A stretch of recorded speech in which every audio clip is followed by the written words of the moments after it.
Tepat ketika dunia mengira pertarungan hak asuh telah benar-benar usai, satu dokumen tunggal berhasil membakar kembali api perselisihan itu. Kesepakatan telah ditandatangani, disegel, dan disimpan secara diam-diam hingga muncul satu nama tak terduga yang tersembunyi dalam detail kecil yang tak pernah dimaksudkan Meghan untuk dilihat siapapun, Pangeran Andrew. Kehadiran nama itu menciptakan gelombang kejutan di kalangan pengamat kerajaan dan memunculkan pertanyaan-pertanyaan tak nyaman yang enggan dijawab oleh istana. Jadi, apakah ini sekadar kebetulan administratif, langkah strategis, atau hubungan yang lebih disengaja? Detail tersembunyi ini berpotensi mengubah segalanya dengan akibat yang tak pernah terbayangkan sebelumnya.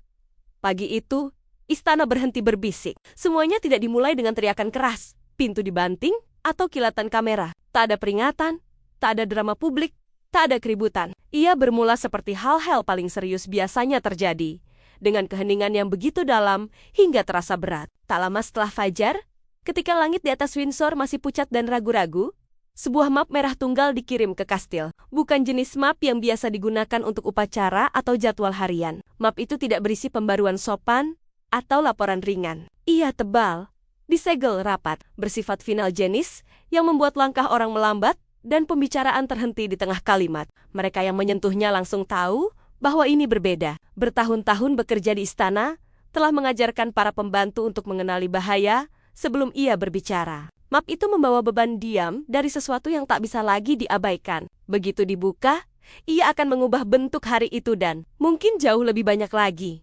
Di dalamnya terdapat informasi yang tak pernah diinginkan istana manapun untuk dihadapi. Informasi itu rinci, formal, dan ditulis dengan hati-hati. Setiap baris telah diperiksa, setiap kata dipilih secara teliti. Tak ada kemarahan di dalamnya, tak ada emosi. Justru itulah yang membuatnya begitu mengerikan. Ia tidak berbicara tentang gosip atau perselisihan, melainkan tentang kekhawatiran yang telah didokumentasikan, diukur, dan sangat serius. Menjelang siang, keheningan itu pecah. Istana Buckingham mengeluarkan pernyataan konfirmasi yang mengejutkan. Bahkan, bagi mereka yang mengira telah melihat segalanya, Archie dan Lilibet, anggota termuda keluarga kerajaan, tidak lagi dianggap berada di bawah pengaruh hak asuh Meghan Markle. Kata-katanya sederhana, hampir polos, namun di baliknya tersimpan keputusan dengan bobot luar biasa besar. Ini bukan rumor yang dibisikkan kepada wartawan, bukan tekanan dari publik atau kegaduhan media sosial. Ini adalah mahkota yang bertindak melalui sistem tertua yang dimilikinya, menggunakan otoritas yang jarang disentuh. Yang paling mengganggu para orang dalam bukan hanya apa yang dilakukan, melainkan seberapa cepat hal itu terjadi. Monarki dikenal dengan kesabarannya. Keputusan biasanya bergerak lambat, dibungkus lapisan tradisi, tinjauan, dan penundaan hati-hati. Waktu adalah perisainya. Kecepatan hampir tak pernah menjadi pilihannya. Namun keputusan ini bergerak seperti pintu yang tiba-tiba dibanting tertutup cepat, bersih, final. Kecepatan itu mengirim pesan jelas bagi mereka di dalam tembok istana. Sesuatu telah melampaui batas. Ini bukan soal perasaan terluka atau ikatan keluarga yang rusak. Bukan bentrokan kepribadian atau perselisihan pribadi yang menjadi publik. Bahkan bukan hak asuh dalam arti biasa seperti pengadilan dan dokumen hukum. Di pusat segalanya, ada ketakutan, bukan ketakutan keras atau panik, melainkan ketakutan tenang dan mantap yang didukung catatan, laporan, dan kekhawatiran berulang. Ketakutan bahwa dua anak yang terikat dengan mahkota sedang perlahan ditarik menjauh dari jangkar yang seharusnya melindungi mereka. Ketakutan bahwa rasa identitas mereka memudar. Ketakutan bahwa stabilitas yang begitu hati-hati dijaga untuk anak-anak kerajaan sedang dilemahkan hari demi hari.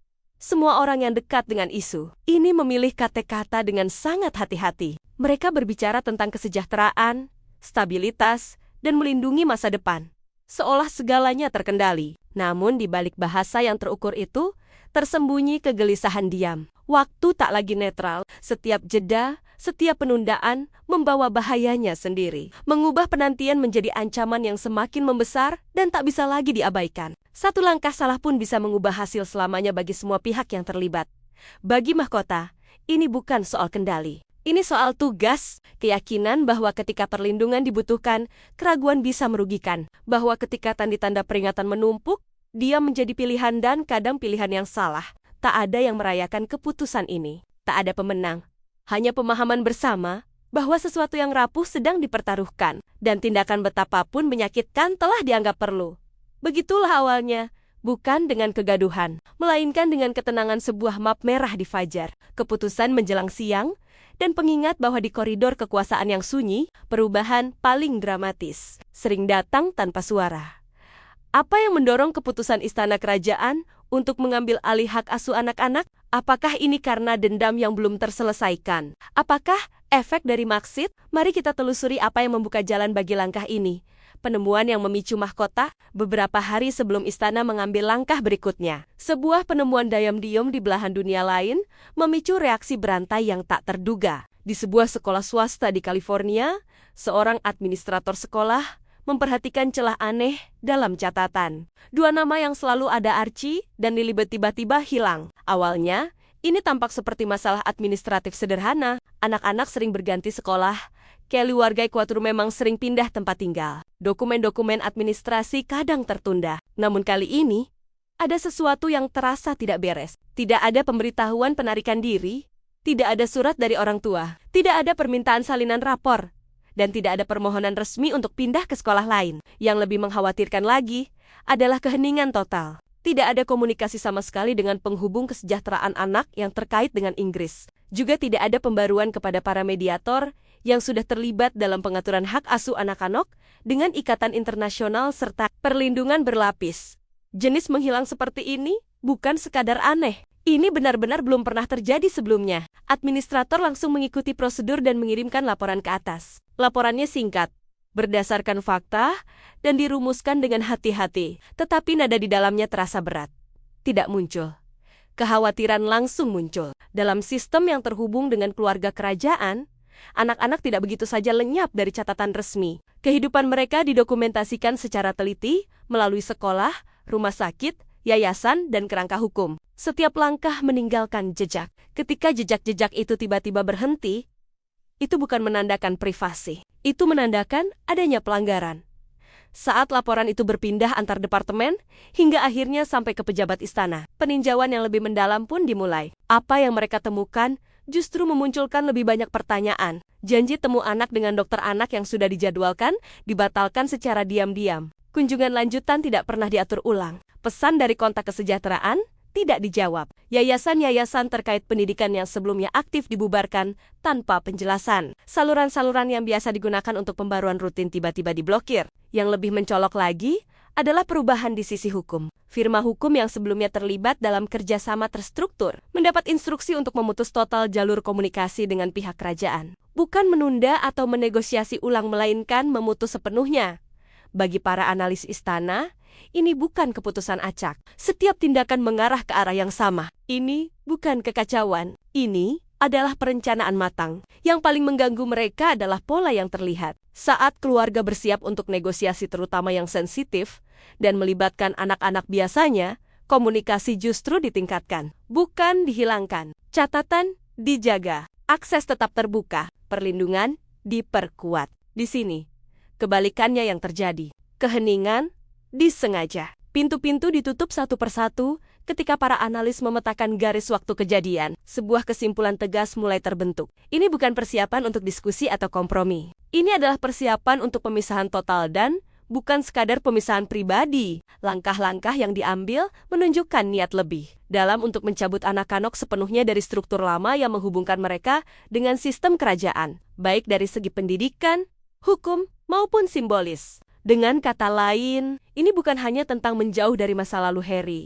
Ini tampak seperti upaya untuk memutus ikatan dengan monarki itu sendiri bagi sebuah institusi yang dibangun atas dasar kesinambungan, garis keturunan, dan pencatatan yang rapi. Kesadaran ini terasa sangat berat. Sistem kerajaan dirancang untuk menyerap konflik, beradaptasi dengan perubahan, dan bertahan dari badai publik. Namun, sistem itu tidak dirancang untuk menghadapi lenyapnya seseorang. Ketika sesuatu atau seseorang lolos dari jangkauan mereka, itu menandakan hilangnya kendali yang tidak bisa diabaikan. Di berbagai benua, telepon berdering.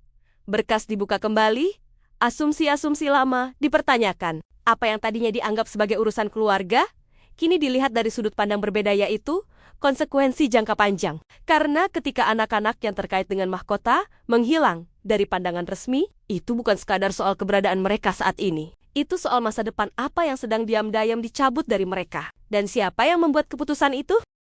Bagaimana respons istana kerajaan terhadap kabar mendadak tentang anak Kanok yang hilang? Siapa yang menjadi pusat dari semuanya? Mari kita telusuri lebih detail. Bagaimana istana kerajaan mengambil sikap demi anak Kanok tersebut?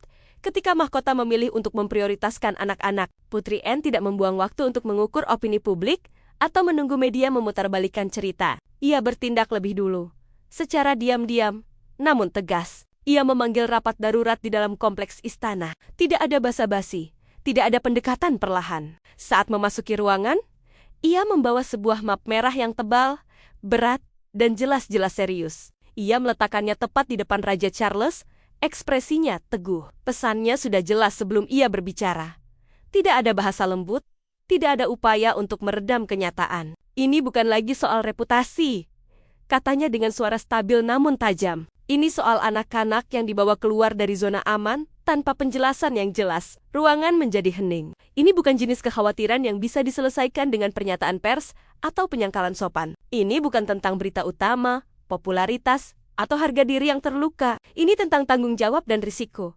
Tak lama kemudian, Pangeran William dipanggil masuk. Ia diberi map tersebut dan diminta membaca halaman terakhir. Saat matanya menyusuri kata-kata di sana, sesuatu berubah. Orang-orang yang hadir langsung menyadarinya. Wajahnya tidak menunjukkan kemarahan atau kepanikan. Sebaliknya, ia menunjukkan tekad. Ketika akhirnya ia berbicara, nadanya tenang, hampir terukur, tetapi kata-katanya terasa berbobot. Ini bukan lagi soal Meghan, katanya. Ini soal kelangsungan hidup secara emosional, hukum, dan sejarah. Satu kalimat itu langsung mengubah kerangka. Seluruh pembicaraan, apa yang terjadi selanjutnya, berlangsung cepat dan sangat serius. Dalam hitungan jam, istana mulai mengambil langkah-langkah tegas, mengaktifkan protokol-protokol yang sudah berpuluh-puluh tahun tak pernah disentuh. Aturan, serta benteng pengaman yang lebih banyak hidup sebagai cerita masa lalu, ketimbang kenyataan yang dipraktikkan. Mekanisme-mekanisme itu bukanlah sesuatu yang dimaksudkan untuk dipamerkan di depan publik.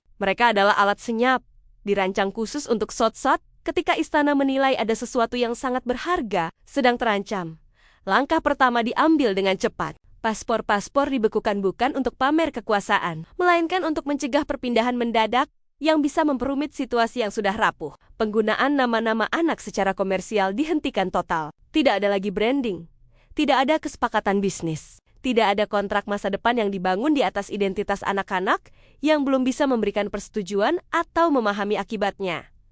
Kemudian muncul langkah yang jauh lebih besar, pembentukan sebuah trust dengan skala yang belum pernah ada sebelumnya. Trust itu bukan hadiah, bukan pula senjata, melainkan perisai. Dana-dana dialokasikan dengan jelas, pendidikan, terapi, perawatan jangka panjang, serta apa yang oleh kalangan dalam disebut sebagai proses reintegrasi. Pemilihan kata sangat diperhatikan. Ini bukan tentang pengasingan atau pemisahan. Ini tentang menjamin bahwa jika suatu saat anak-anak membutuhkan dukungan di luar lingkungan terdekat mereka, dukungan itu sudah tersedia dan menanti. Dan ini sama sekali bukan hukuman. Poin itu ditegaskan berulang-ulang di dalam dewan. Setiap langkah dibingkai sebagai bentuk perlindungan. Untuk pertama kalinya dalam sejarah modern kerajaan, mahkota mulai bersiap mengambil alih perwalian langsung bukan karena amarah, bukan pula sebagai balas dendam, melainkan sebagai tameng terhadap kemungkinan hilangnya jejak, sebagai dinding api, sebagai garis pertahanan terakhir, ketika Pangeran William secara resmi memanggil klausul hukum kerajaan yang sudah lama tertidur puluhan tahun. Hampir tak ada seorang pun di ruangan itu yang memerlukan penjelasan tambahan. Klausul tersebut ada untuk momen-momen langka, ketika mahkota menilai bahwa masa depan itu sendiri bukan secara teori, melainkan dalam kehidupan manusia nyata sedang dipertaruhkan. Voting yang dilakukan setelahnya berlangsung bulat. Tidak ada keberatan dramatis, tidak ada keraguan di menit terakhir. Semua orang paham apa artinya melangkahi garis itu. Begitu mahkota bertindak pada level tersebut, langkah itu tidak dapat ditarik kembali. Tidak ada penyesuaian batas secara diam-diam. Tidak ada pura-pura bahwa momen itu tak pernah terjadi. Ini bukan pertunjukan publik. Memang tidak dimaksudkan demikian. Monarki setelah dilepaskan dari kemegahan dan citra, resminya menampakkan tujuan tertua yang dimilikinya. Menjadi penjaga yang teguh. Menjaga apa yang harus bertahan hidup dan melindungi mereka yang terlalu rentan untuk membela diri sendiri. Di dalam tugas senyap namun berat, itulah terletak kekuatan yang jauh melampaui mahkota atau gelar. Sejarah membuktikan, begitu tanggung jawab semacam itu diemban, ia menjadi tak terbalikkan. Rantai yang tak putus, mengikat masa lalu, masa kini, dan masa depan tanpa jalan mundur. Lalu di mana posisi Pangeran Harry di tengah semua ini? Apakah dia benar-benar tak menyadari permainan yang sedang berlangsung? Mari kita lihat lebih dekat situasi Harry saat itu. Saat istana mulai menutup diri, perubahan itu tidak datang dengan sirena atau berita utama yang menggelegar. Tidak ada pernyataan resmi, tidak ada konfrontasi besar, tidak ada suara keras yang bergema di koridor-koridor megah. Sebaliknya, Meghan merasakan dunianya perlahan menyempit dengan tenang, hati-hati, hampir sopan.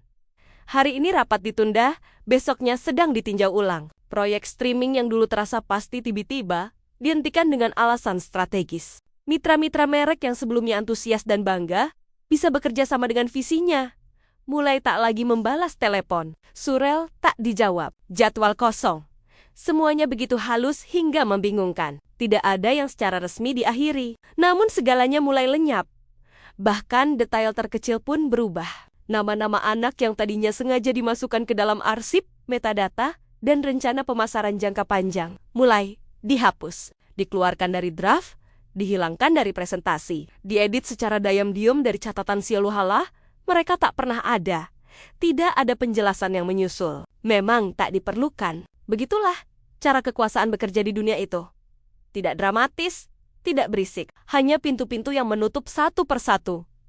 Hollywood, pada akhirnya, tidak berteriak ketika kehilangan minat. Ia tidak berdebat atau menjelaskan diri. Ia hanya menjadi sunyi. Dan di industri yang dibangun di atas perhatian, kesunyian bukan hal netralia mematikan. Kesunyian berarti Anda tak lagi relevan. Kesunyian berarti ruangan telah bergerak tanpa Anda.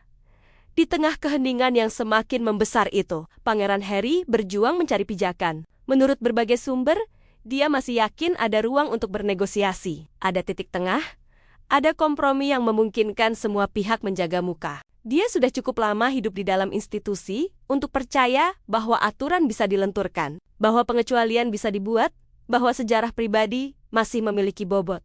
Maka dia meminta waktu, meminta kelonggaran, meminta hak asuh sementara sambil urusan diselesaikan. Jawabannya datang dingin dan tepat sasaran. Permintaan ditolak, bukan karena kemarahan, bukan karena hukuman, melainkan karena prosedur alasan-alasannya disusun rapi, hampir dengan kelembutan. Status tempat tinggal yang belum stabil, pembatasan perjalanan yang belum terselesaikan, serta pertanyaan-pertanyaan keuangan yang masih menggantung. Secara administratif, semuanya masuk akal. Tidak ada satupun kata tentang cinta, niat, atau luka pribadi. Perasaan tidak punya tempat di keputusan itu. Ini bukan soal emosi, ini soal prosedur dan entah mengapa. Justru itulah yang membuatnya terasa lebih menyakitkan. Ketika surat penutup akhirnya tiba, pesan itu tidak datang melalui pengacara maupun bocoran pers. Ia tiba lewat saluran kerajaan yang resmi, tersegel, dan tak terbantahkan. Isinya jelas serta final. Hak asuh, perwalian, dan wewenang pengambilan keputusan kini sepenuhnya berada di bawah protokol mahkota. Segala kunjungan hanya boleh dilakukan dengan syarat ketat. Tidak ada yang dianggap begitu saja. Semuanya diawasi. Harry membacanya berulang kali, seolah mencari makna lain di antara baris-barisnya. Tidak ada. Ironinya sulit diabaikan. Pria yang selama bertahan-tahan mengkritik sistem kerajaan, mengungkap kekakuan dan dinginnya, kini terperangkap di dalamnya terikat aturan yang tak lagi bisa ia lawan. Sistem itu tidak berubah, ia hanya berbalik menghadapnya. Harry bukan lagi orang luar yang menyuarakan kebenaran kepada kekuasaan. Ia menjadi subjeknya, terpisah dari apa yang ingin ia lindungi. Tanpa daya tawar, terombang-ambing tanpa pengaruh, dikelilingi struktur yang bergerak lambat namun tak pernah mundur. Tidak ada adegan dramatis di depan publik. Tidak ada momen emosional yang terekam kamera, hanya penyempitan pilihan yang perlahan. Rasa dikelola, bukan didengar. Setiap keputusan dibingkai sebagai sesuatu yang masuk akal. Setiap hasil disajikan sebagai tak terelakkan. Mungkin itulah yang paling mengganggu. Tidak ada ledakan, tidak ada keruntuhan mendadak. Namun entah bagaimana, segalanya lenyap. Ketika beban penuhnya terasa, pintu terakhir sudah tertutup. Keheningan telah menyelesaikan tugasnya. Apa yang dulu terasa bisa dinegosiasikan, kini membatu menjadi kebijakan. Apa yang dulu tampak sementara diam-diam, menjadi permanen terlambat.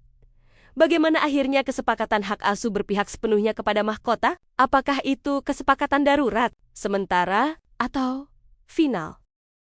Mari kita telusuri detail kesepakatan hak asuh itu, serta Bagaimana istana merayakan kemenangan diam yang permanen.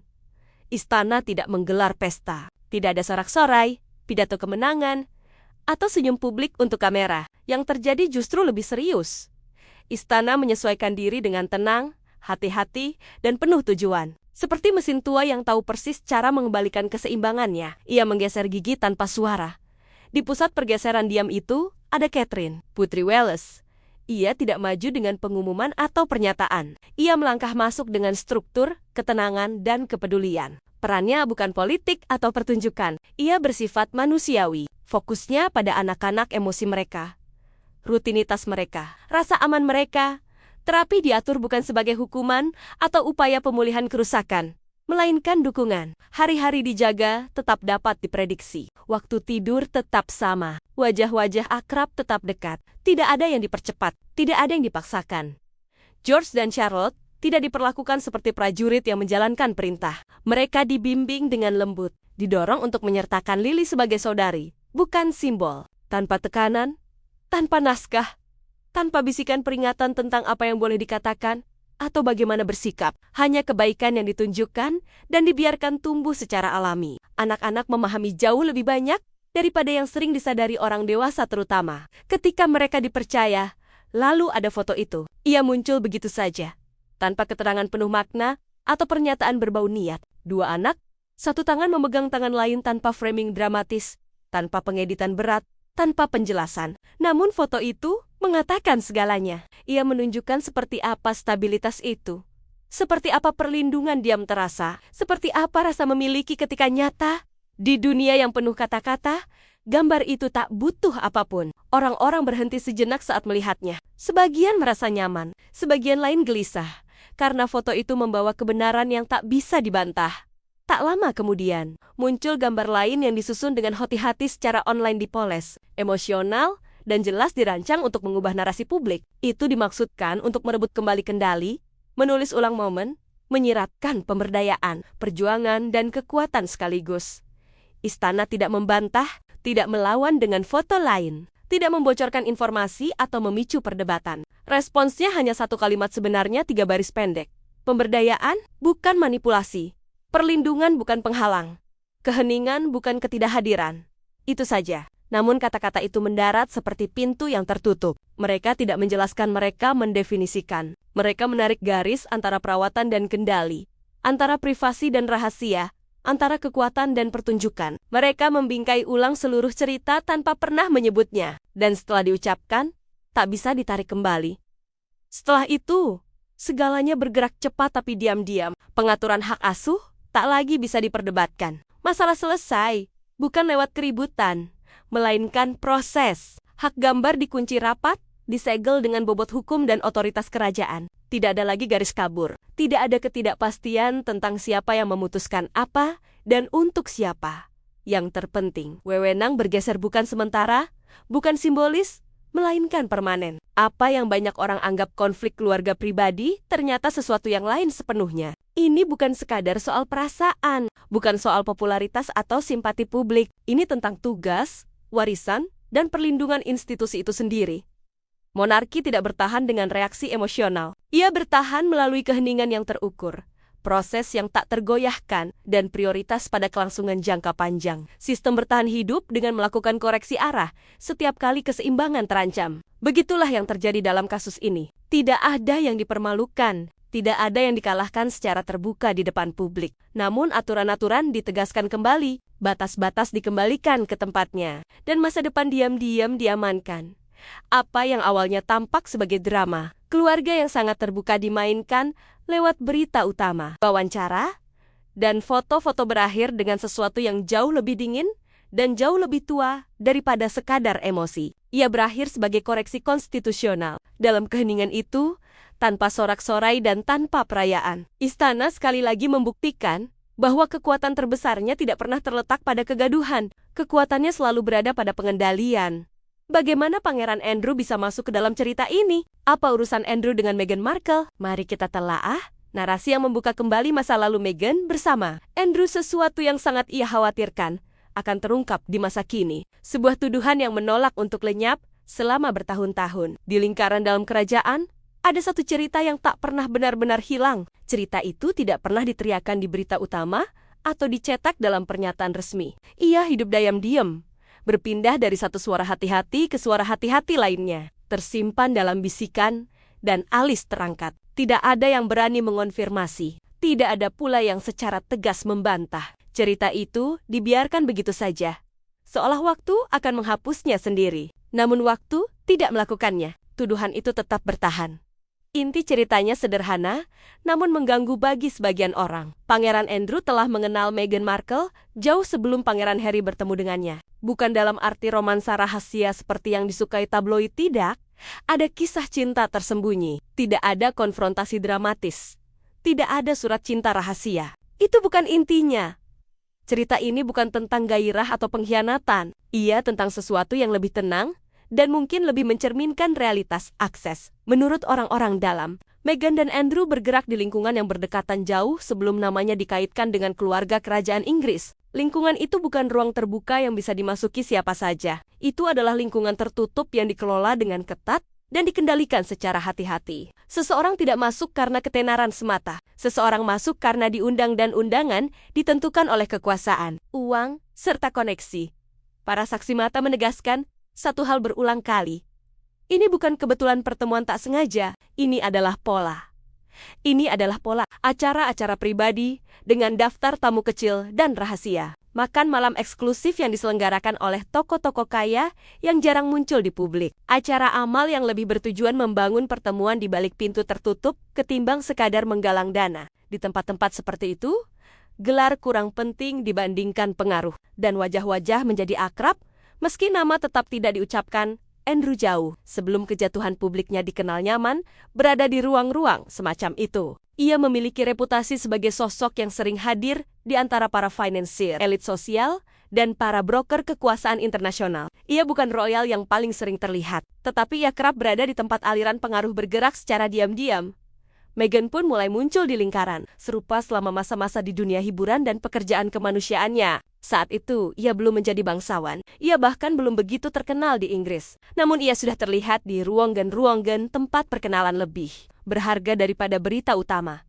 Orang-orang yang menyadari pertemuan ini tidak menganggapnya sebagai kebetulan. Mereka menyebutnya sebagai sistem jaringan tak terucap di mana individu-individu tertentu terus bertemu, karena pintu-pintu dibuka oleh tangan yang sama. Tuan rumah yang sama, tempat yang sama, dan penjaga gerbang tak terlihat yang sama yang menentukan siapa yang boleh masuk.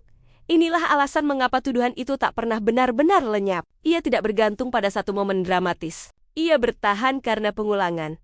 Wajah-wajah yang sama muncul di tempat yang sama. Anggukan pengakuan yang pelan. Perasaan bahwa semua ini adalah bagian dari struktur yang tak pernah dilihat kebanyakan orang selama bertahun-tahun. Istana melakukan apa yang selalu mereka kuasai dengan baik, diam. Keheningan meredam yujeng-yujeng cerita itu. Tanpa pengakuan maupun bantahan, narasi itu merosot ke latar belakang.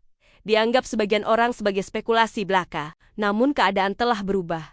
Pangeran Andrew tidak lagi dilindungi sepenuhnya oleh perisai kerajaan. Perannya telah menyusut. Jaraknya dari tugas resmi semakin lebar. Dan bersama jarak itu, muncul keberanian baru di kalangan pengamat, komentator, dan orang dalam untuk mengungkit kembali pertanyaan-pertanyaan lama. Pertanyaan yang dulu terasa tidak sopan, kini terasa tak terhindarkan.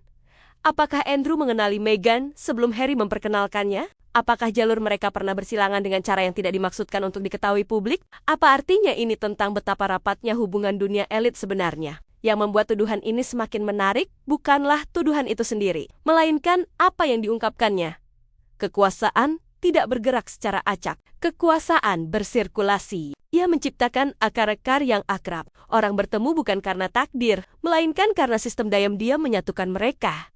Kini, ketika Andrew semakin berada di luar sorotan kerajaan, tuduhan itu tidak lagi memudar. Ia muncul kembali lebih kuat, lebih tajam, dan lebih sulit diabaikan. Bukan karena muncul bukti baru, melainkan karena keheningan tidak lagi terasa sebagai jawaban.